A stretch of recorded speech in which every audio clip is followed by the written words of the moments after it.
welcome to Life a Spiritual Gym. This is Sangeeta Maheshwari and I am so excited to have our icon. She's an engineer, a geologist, and she chose to study past life regressions, shamanic journey, and I've had the good fortune of spending an entire week with her in Mumbai, going through the various experiences. Tulin, Etyemez, Schimberg, welcome to Life a Spiritual Gym.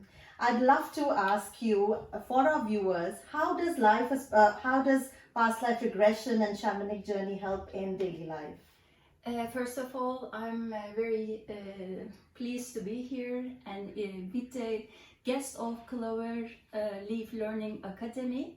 Then I'm in India. So regression is going to the source of your problems. You cannot change the past, but you can change the blockages, emotions and feelings and your belief system, whatever is stacking you in life.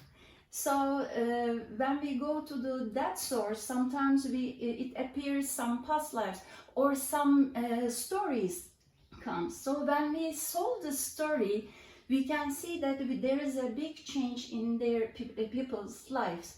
So then I was curious all the time, what is the source? What is the source? And I think it's my analytical mind wants to learn why. So it brought me here.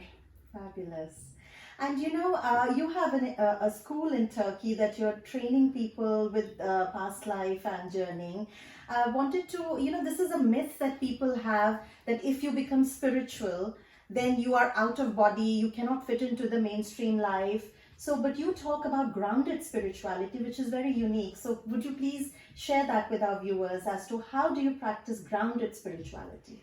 No, first I was kind of away from all those spiritual world, but something in me was pulling, then showing all the balance in the universe, in life and etc. So I decided to discover myself more.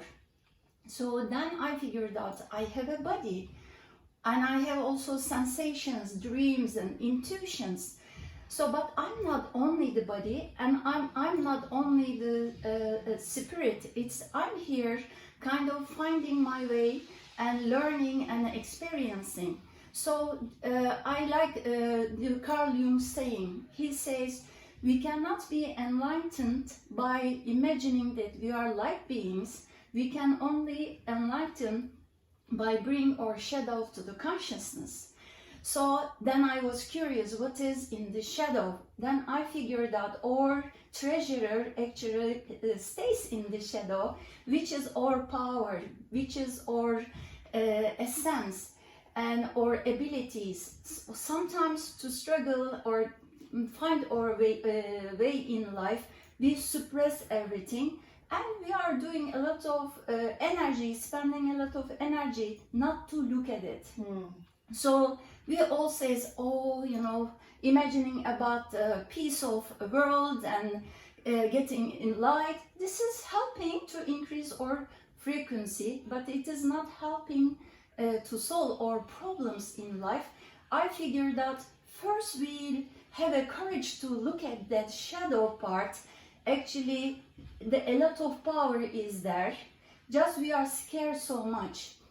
So with our fears, actually we block ourselves, but when we first look at it, it's more getting lighter and lighter. So when we take it to the consciousness, then it brings us, we are more in the body, because as we have soul, and all soul wants to journey and wants to learn the material world. So how we gonna learn this? Not escaping from our body or from the material world. We can only do that by being in the body. So feel the body, be in the body, enjoy the physical aspect, but connect with your soul. That is what is grounded spirituality, right? Yes, that's why I find regression therapy very useful to deal with the fear, which is kind of stopping you to look at that part. And I find shamanic work very useful to change the energy and get it lighter, because shamanic work is kind of getting guidance from your higher self. So it's a kind of direct information. Then you don't need anybody. You just need to learn your own language, because your unconsciousness has a language, has a symbolism. So with the power animal, which represents our inner powers, and with the spiritual guide, because we are all protected and guided. We know in your culture, amazingly, you know it's coming from your culture. But in Western world, we lost that connection. It's also maybe in your culture, in my culture. So we need to make that connection again. Connection with ourselves, connection with our higher self, because we are not only this body, we have this body. We are much wider beings, higher beings. And that brings me to my next question, that in today's day and age, the biggest challenge is relationships and boundaries. Yes. People find it very hard to create healthy boundaries. And in this week, you did mention about healthy boundaries. And I would love our viewers to get a few tips on how to create and establish healthy boundaries.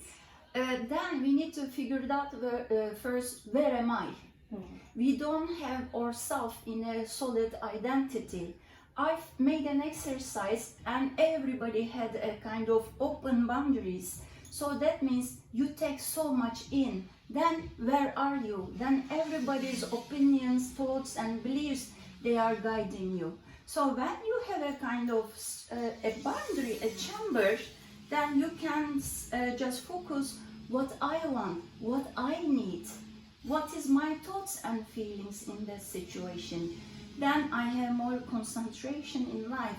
Then it can be a kind of boundary, but selective boundary. All the highest frequencies, love and compassion can get in, but all the low frequencies, hate and gossips and etc., they can stay outside. And then you can just, make it more flexible in life. Sometimes our children needs us, or family needs us, so it can come here, but we still keep our identity. We don't lose ourselves. We don't take it in much, so we don't associate too much. Then we can extend it. I advise you, when you wake up in the morning, just show my arms. What is my boundary? So get energy from everybody. You actually lose your energy. Take your own energy, own your own energy. Then every day fill your space with your own color, because color is a frequency. And then when there is an internal power, you can just play with it. And just before going to the work, just try. You will see that it will help. In a business meetings, in a quarrels, fights, the outer environment struggles a lot, but it's an outer environment.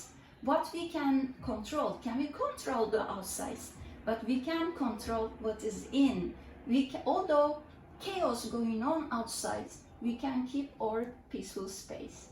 That is brilliant. Thank you so much. I mean, I remember you mentioning that every evening, see who has entered your energy space, and they just need to be sent back. You don't need to take them in. And that has been absolutely wonderful and insightful. Thank you so much, Tulin, for taking the time out. I thank you to you, and I thank you to the Cloverleaf Learning Academy, because I'm here because of them, and thank you that I had that opportunity. Your knowledge, knowledge is universal. Just we have some ways of remembering.